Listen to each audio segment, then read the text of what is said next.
दोस्तों, legal and legal में एक बार फिर से आपका स्वागत है।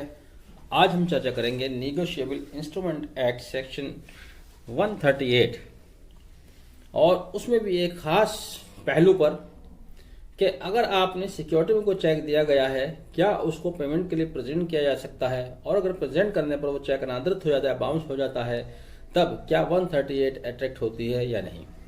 शुरू करने से पहले मेरा आपसे फिर वही रिक्वेस्ट, अगर आप मेरे चैनल पर नए हैं और अभी तक आपने चैनल को सब्सक्राइब नहीं किया है तो प्लीज़ चैनल को सब्सक्राइब करें, वीडियो को आखिर तक देखें, वीडियो पसंद आए तो लाइक और शेयर करना भी ना भूलें।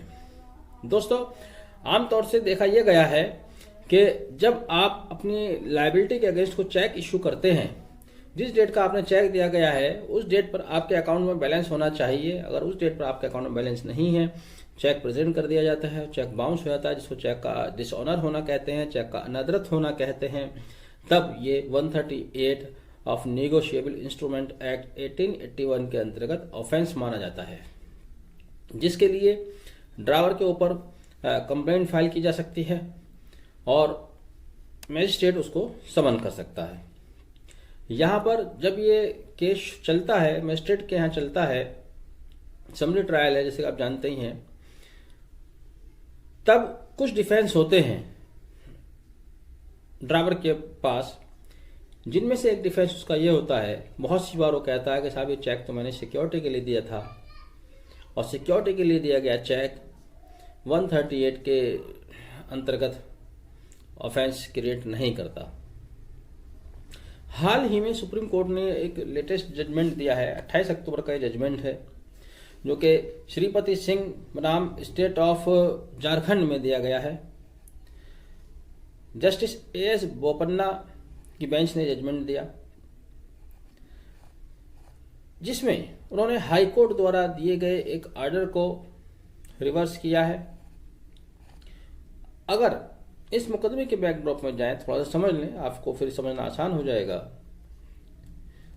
इस केस के बैकड्रॉप में जाएं तो हुआ यह था कि अपीलांट और रेस्पोंडेंट नंबर 2, अपीलांट की बेटी और रेस्पोंडेंट नंबर 2 दोनों आपस में इनके क्लोज रिलेशनशिप थी, दोनों परिवारों की। ये दोनों बच्चे इनके जाकर विदेश में पढ़ाई कर रहे थे, इंग्लैंड में। पढ़ाई पूरी करने के बाद ये बेंगलोर में आके सेटल हो गए। रेस्पोंडेंट नंबर 2 को ये मालूम था कि जो अपीलांट है इसका अपना बिजनेस है, अच्छा बिजनेस है। इनकी आपस में कोई बात हुई कि आप मुझे पैसा उधार दें, मैं भी उसी बिजनेस में इन्वेस्ट करूंगा। अपीलांट ने रेस्पोंडेंट नंबर 2 को 1 करोड़ रुपया एक बार, 1 करोड़ रुपया और एक बार 2 करोड़ रुपया उधार दिया, जिसके एवज में इन्होंने एक एग्रीमेंट साइन किया और 4 चेक इश्यू करे एज ए सिक्योरिटी। चूंकि दोनों परिवारों के संबंध अच्छे थे, रिलेशनशिप अच्छी थी, इसलिए उन्होंने कोई और सिक्योरिटी न देकर चेक बतौर सिक्योरिटी, बतौर गारंटी दिया कि एज ए सिक्योरिटी चेक आपके पास रहेगा और हम आपको, 2015 का मामला है, कि हम आपको जून जुलाई 2015 में इन्होंने कब तक वादा किया कि तब तक मैं आपका पैसा वापस कर दूंगा। जब रेस्पोंडेंट नंबर 2 ने अपीलांट को कोई पैसा वापस नहीं किया, तब अक्टूबर 2015 में उन्होंने इस चेक को पेमेंट के लिए प्रेजेंट किया। चूंकि रेस्पोंडेंट नंबर के अकाउंट में पैसा नहीं था, इनसफिशिएंट बैलेंस आइटम नंबर 1 के तहत वो डिसऑनर होकर बैंक ने उसको वापस कर दिया। तब अपीलांट ने रेस्पोंडेंट नंबर 2 को नोटिस दिया 138 के तहत कि आप स्टिपुलेटेड टाइम में मेरा पैसा वापस कर दें, नहीं तो मैं आपके अगेंस्ट कंप्लेंट फाइल करूंगा। उसका कोई उन्होंने पैसा वापस नहीं किया उसके नोटिस के बाद भी। तब वो मजिस्ट्रेट के यहाँ गए और उन्होंने 138 की कंप्लेंट फाइल की। मजिस्ट्रेट ने रेस्पोंडेंट नंबर 2 को तलब किया, समन किया, जिस पर रेस्पोंडेंट नंबर 2 ने एक मिसलेनियस एप्लीकेशन मूव की और कहा कि चूंकि ये चेक मैंने बतौर सिक्योरिटी दिए थे, इसलिए इनको पेमेंट के लिए प्रेजेंट नहीं किया जाना था। अगर उन्होंने पेमेंट के लिए प्रेजेंट किया, उसके बाद मेरे चेक बाउंस हो जाते हैं, तो मेरे अगेंस्ट 138 का मामला नहीं बनता। मजिस्ट्रेट ने उनकी इस मिसलेनियस एप्लीकेशन को खारिज किया, जिसके against respondent number 2 high court गए। हाई कोर्ट ने इनके रिट को एक्सेप्ट किया और जो इनके खिलाफ कंप्लेंट फाइल हुई थी, मजिस्ट्रेट का जो ऑर्डर था उसको सेट असाइड कर दिया। इससे एग्रीव्ड होकर अपीलांट सुप्रीम कोर्ट आए और ये प्रेजेंट मामला सामने आया, जिसकी हम बात कर रहे हैं। ये criminal appeal number 1269 and 1270 of 2021 Sarpanch Singh versus state of Jharkhand. चूंकि during the war Sarpanch Singh की डेथ हो गई थी, तब उसके बेटे गौरव सिंह इसमें अपीलांट बने। सुप्रीम कोर्ट ने कहा कि अगर आपने किसी को चेक दिया है तो वो सिर्फ एक वर्थलेस पीस ऑफ पेपर नहीं है, बल्कि उसकी एक अपनी वैल्यू है, अपनी एक हैसियत है। भले ही आपने चेक एज अ गारंटी दिया है, तो भी इससे अगर ये डिसऑनर हो जाता है 138 अट्रैक्ट करता है। चूंकि गारंटी किस नेचर की दी गई है, किस टाइप की गारंटी आपने दी गई है। दरअसल 138 का मामला बनने के लिए एसेंशियल क्या है कि आपने चेक दिया गया है for discharge of legally recoverable debt. यह इंपॉर्टेंट चीज है, discharge of legally recoverable debt, एक ऐसा डेट जिसको लीगली रिकवर किया जा सकता है। अगर आपके ऊपर कोई ऐसा डेट है, कोई ऐसी लाइबिलिटी है और आपने ये चेक दिया है, वो चेक बाउंस हो जाता है, डिसऑनर हो जाता है, अनादृत हो जाता है, तब आपके विरुद्ध 138 NI एक्ट का मामला बनता है। यहां पर एक पुराना एक केस आया है कि अगर कोई लायबिलिटी लीगली रिकवरेबल नहीं है, मजेदार केस है, तब 138 का मामला नहीं बनता। हुआ क्या कि किसी को सुपारी किलर को सुपारी दी, ए ने बी से कहा कि तुम सी का जाके मर्डर कर दो और मैं तुम्हें चेक देता हूं पेमेंट का। वो चेक बाउंस हो जाता है, बी लेकर कोर्ट आता है, तो वहां उसको 138 का मामला नहीं बनता, क्योंकि सुपारी जो है कानूनन वैलिड नहीं है, गैर कानूनी है। एक एग्जाम्पल दिया जाता है इस बात को समझने के लिए, यानी कि जो आपकी लायबिलिटी है वो लीगली रिकवरेबल होनी चाहिए।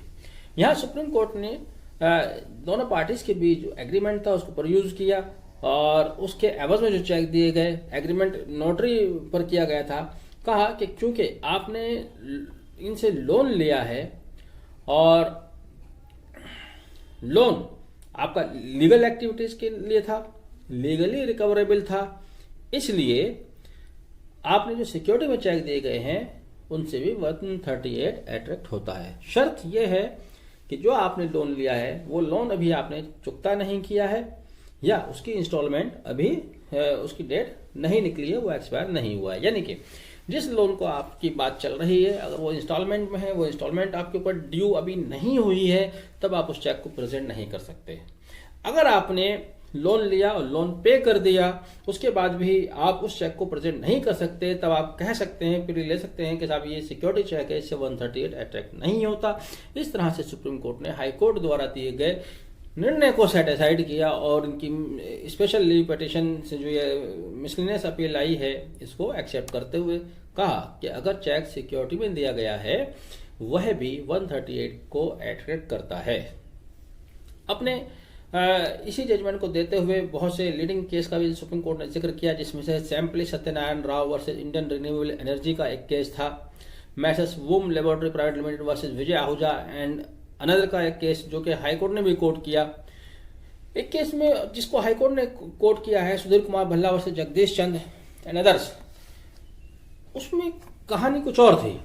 एक केस उसमें हाईकोर्ट ने जिसके बेस पर उसके मिसलेनियस एप्लीकेशन को एक्सेप्ट किया था, उसकी रिट को एक्सेप्ट किया था और मजिस्ट्रेट के ऑर्डर को सेट असाइड किया था। उसमें यह था कि एक पार्टी ने परचेज ऑर्डर दिया, परचेज ऑर्डर के साथ उन्होंने एक चेक काट कर दे दिया। ऑर्डर डिलीवर होने के बाद ऑर्डर डिलीवर होने से पहले ही उन्होंने परचेज ऑर्डर को कैंसिल कर दिया।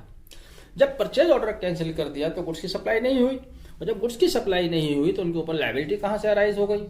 लेकिन उसने किया ये, उसके बावजूद भी उस चेक को प्रेजेंट किया पेमेंट के लिए। जाहिर है वो चेक बाउंस होना था, डिसऑनर होना था, चेक डिसऑनर हुआ। उसके बाद जब वो कोर्ट में आए तो वहां पर हाई कोर्ट ने ये कहा था कि ये केस अलग है, सुप्रीम कोर्ट ने कहा ये केस अलग है, क्योंकि इसमें ऑर्डर देने के बाद उस ऑर्डर को पहले ही उन्होंने परचेज ऑर्डर को कैंसिल कर दिया था।